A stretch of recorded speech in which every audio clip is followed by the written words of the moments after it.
Mr. Investor, welcome back to the channel, baby. Oh my goodness, we found something juicy for you today. This is not financial advice, this is for entertainment only. And actually, I didn't find this. Shout out to man like Vince, you are a legend. You came across this SEC filing that for me changes the game. So I don't know if anybody's ever seen this before. I certainly haven't, so I've never come across this before. So thank you very much, Vince, for sending this to me. This is basically a deal between Pacific Biosciences and bionano genomics. Before we get into this article, I hope you find this super valuable and entertaining. If you're able to support my channel, please click the join button above my head. It's only 99 cents a month. You can choose any tier, or you can join my Patreon group. The link is in my description box below. But if you're unable to, I still love you. Just please hit like on this video and click subscribe. Join the family, drop me some nice comments, and it's great to hear from you. The Cowboys never left, baby. First things first, let's check out this article. Big thank you to Vince. Let's clickety click. Boom, we're in. So I don't know if you guys have seen this already or if anybody in the YouTube space has covered this before, but it's looking at an option and sub-license agreement between Pacific Biosciences and bionano genomics. You can see here the date was February 2nd, 2016, the effective date. And this was when the agreement was entered between Pacific Biosciences of California and bionano genomics. Witnesseth.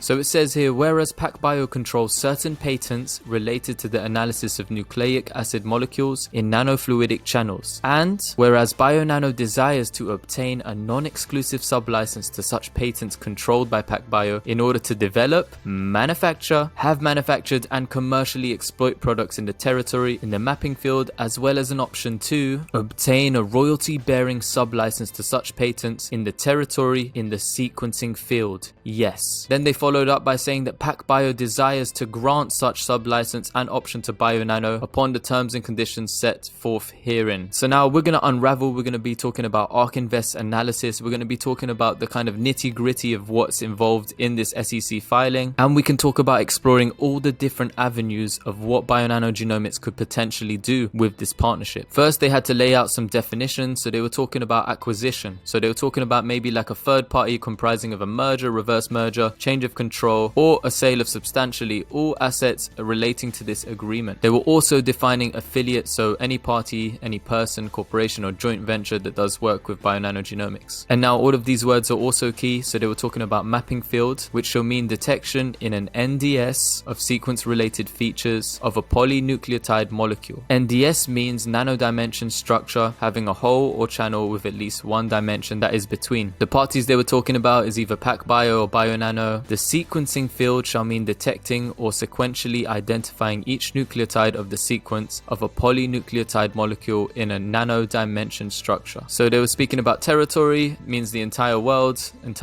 sub-license. Third party means any corporation that is not bionano or Pacific Bioscience or their respective affiliates. So now let's break down this SEC filing, let's summarize it, and let's also talk about all the future options or the sneaky plans we could have up our sleeve. So Pacbio hereby grants bionano a fully paid up, irrevocable, non-exclusive sublicense under the sublicense patents only. They are allowing bionano genomics to import, make, have made, use, offer for sale, and sell products and services solely in the mapping field, so mapping products, and allow its ultimate customers to use mapping products made and sold under the sublicense for the intended purpose solely in the mapping field. Then they spoke about the sequencing field option and, when it becomes exercised, any affiliates that are, making or creating anything with the sublicense, bionano shall remain responsible to Pacbio to make sure any of those affiliates are compliant. Sequencing field option. So if we see here, Pacbio hereby grants bionano a non-exclusive option, the sequencing field option, to obtain a non-exclusive sublicense under the sublicense patents only to import, make, have made, use, offer for sale, and sell products and services solely in the sequencing field. So in order to exercise this option, there's actually an upfront payment. The first installment is actually of $106,250, and if bionano didn't pay up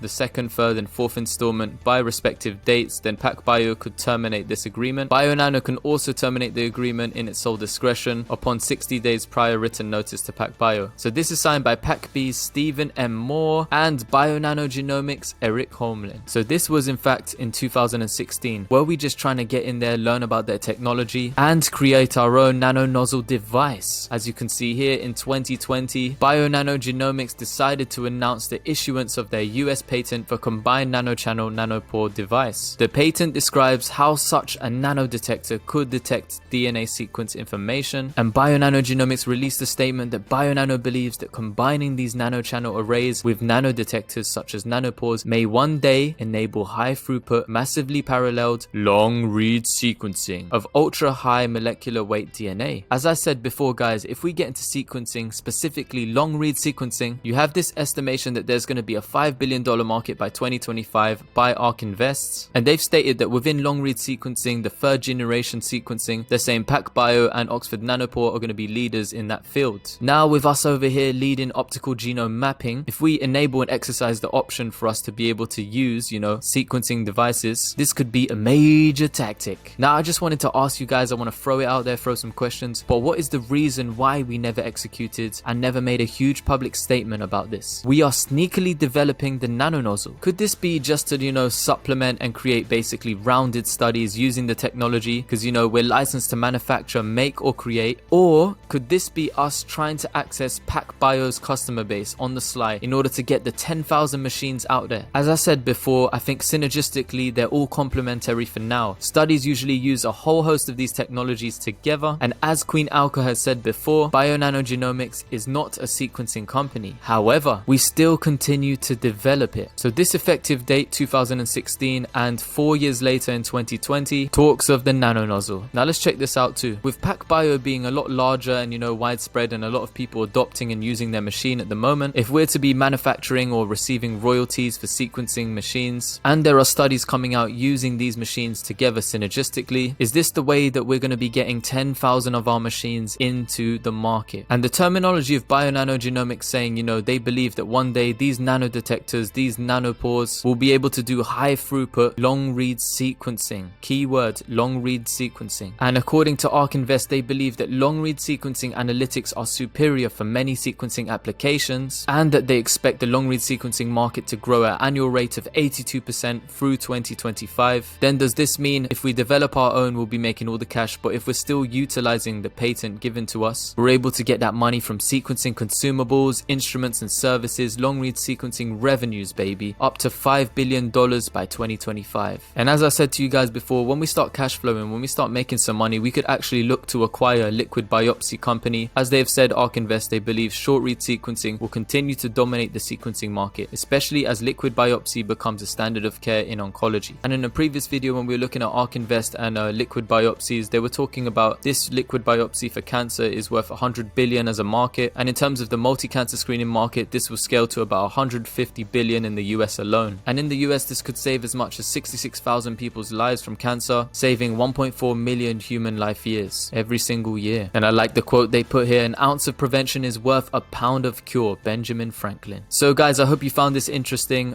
This is my personal opinion only, for entertainment purposes only, but I personally think that if we are to have this kind of exercise option with Pacbio, I think we'll be able to actually get in there, start to move ourselves into the sequencing field by utilizing the patent, their technology. What we can do is synergistically use it together with optical genome mapping and actually be able to sell the saphyr, sell those 10,000 saphyr units. Adoption, global adoption. Not only that, but in the background we have this brewing where we have this sequencing device that we're trying to create. Whether we're just opening up their machines, looking at how long read sequencing works, and developing our own nanonozzle device. So I believe this is super interesting, and I don't think anybody's covered this. I've at least missed this because I haven't seen this before, and this just reconfirms to me that we are looking into DNA sequencing. We're looking into that field either to help us get adoption of our machine or to actually exploit that market ourselves one day. Anyways, I'd just like to say a big thank you to Vince for sending me that article, and if you guys found this entertaining and valuable, please hit that like button, please hit the subscribe, drop me some comments on your thoughts below. I want to know what you guys think, and if you're able to support my channel in any way, please do. I really appreciate the support. You can click the join button above my head, you can click any tier, or my Patreon, and you'll really be helping me to create content like this every single day. Thank you so much for your love and support, and I will catch you next time. Mr. Invest a Lot,